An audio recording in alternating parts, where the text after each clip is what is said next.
ఈ జ్యోతిర్దర్శనాన్ని జరిపించడం కోసమని అక్కడ ఒక మఠాన్ని ఏర్పాటు చేశారు విద్యారణ్యుల వారు. 13వ శతాబ్దపు మాట మేము చెప్తుండే, ఇప్పుడు కాదు. చాలా మంది చెప్తుంటారు చూడండి, ఏదో శంకరాచార్యులు వారు 4 మఠాలు ఏర్పాటు చేశారు, 4 దిక్కుల్లోనూ చతురామ్నాయ పీఠాలు అని అంటుంటారు.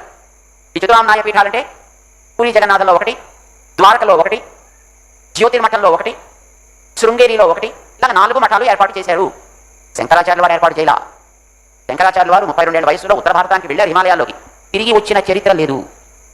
అంటే మళ్ళీ ఆయన వచ్చి మఠాన్ని ఏర్పాటు చేయడం అనేటటువంటిది అది that's not the right story. ఎవరు ఏర్పాటు చేశారు? తర్వాత కాలంలో 13వ శతాబ్దంలో మన విజయనగర మహాసామ్రాజ్య సంస్థాపకులైనటువంటి హరిహరరాయలు బుక్కరాయలకి గైడ్గా ఉండేవారు విద్యారణ్య స్వామి. వేద భాష్యాలని రచించినటువంటి మహాపండితుడు ఆయన, వేదాంత దేశకుల వారి యొక్క సహాధ్యాయి.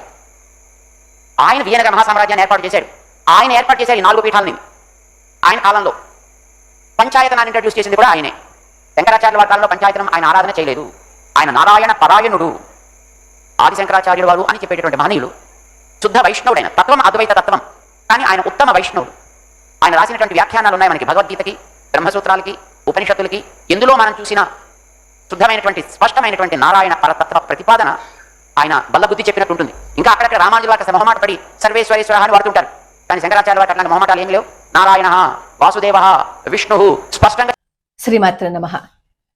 భారతదేశం మీదకి, హిందూ ధర్మం మీదకి, హిందువుల మీదకి బయటవాడి ఎవడైనా దాడికి వచ్చాడు అని అనుకోండి, ఎదురు నిలబడతాం, ప్రశ్నిస్తాం, మాట్లాడతాం కదా. కానీ మన వాళ్లే మన వేలుతో మన కన్నే పొడి చెయ్యాలని ప్రయత్నిస్తే ఏం చెప్తాం సమాధానం? మనం ఉన్న పరిస్థితులేంటి, మనం ఎదుర్కొంటున్న పరిస్థితులేంటి, ఇవన్నీ మరిచిపోయి మనందరం కలిసి ఉండడానికి ప్రయత్నించకుండా మనలో మనమే విభేదాలు సృష్టించుకుంటుంటే ఎవరు కాపాడగలుగుతారు హిందువులని? ఎవ్వరూ కాపాడలేరు.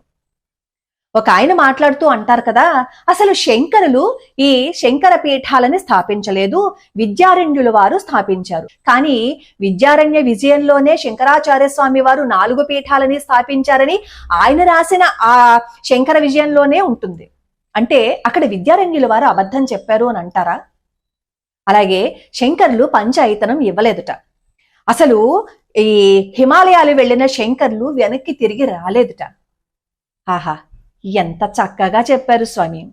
శంకరులు పీఠాలని స్థాపించలేదా అంటే అప్పట్లో ఆయన సైట్ విజిట్ చేయడానికి వచ్చి విజిట్ చేసేసి వెళ్ళిపోయారు అని అంటారా? 4 దిక్కుల్లో 4 పిల్లర్లని స్థాపించి అక్కడ టులెట్ బోర్డు తగిలించేస్తే ఎవరో వచ్చి పీఠాలు అని చెప్పి బోర్డు పెట్టేశారు అని అంటారా? హిస్టరీని తిరగరాయడము అంటే నిజం చెప్పడం అంతే తప్ప ఉన్న చరిత్ర పుస్తకాల్లో నా పేజీలు, నిజమైన పేజీలు చించేసి చరిత్రని వక్రీకరించి చెప్పటం కాదు, నిజం చెప్పడం. మీరు శంకర్ల పీఠాలను స్థాపించలేదు అన్న మాట ఎలా ఉంది అంటే, ఐఫోన్ కి స్టీవ్ జాబ్ కి అసలు సంబంధమే లేదు, యాపిల్ పండును మాత్రమే తిన్నాడు అన్నంత కామెడీగా ఉంది మీరు అంటున్న మాట. ఆదిశంకర్లు 32 ఏళ్లకే దేశం మొత్తం తిరిగి దేశం మొత్తం చుట్టేసి అద్వైతాన్ని నిలబడితే మీరు మాత్రం శంకరులు అది చేయలేదు ఇది చేయలేదు అని డిసైడ్ చేసేస్తారా? ఆయన స్థాపించింది శంకర పీఠాలని మాత్రమే కాదు, హిందూ ధర్మం అనే బలమైన కోటకి ఆయన పునాది వేశారు. ఆ పునాది మీదే నిలబడి మీరు అసలు పునాదే లేదు అంటే పైనున్న భగవంతుడు కూడా నవ్వుతాడు. శంకరులేమో పీఠాలను స్థాపించలేదు, రామానుజుల వారు భాష్యం రాయలేదు, బుద్ధుడు ధ్యానం చేయలేదు. ఇదంతా ఒక మాయ. ఈ మాయలో ఆ స్వామీజీ ఒక్కరే నిజం. ఆయన మాటలు వినే మనమే ఒక పెద్ద అబద్ధం.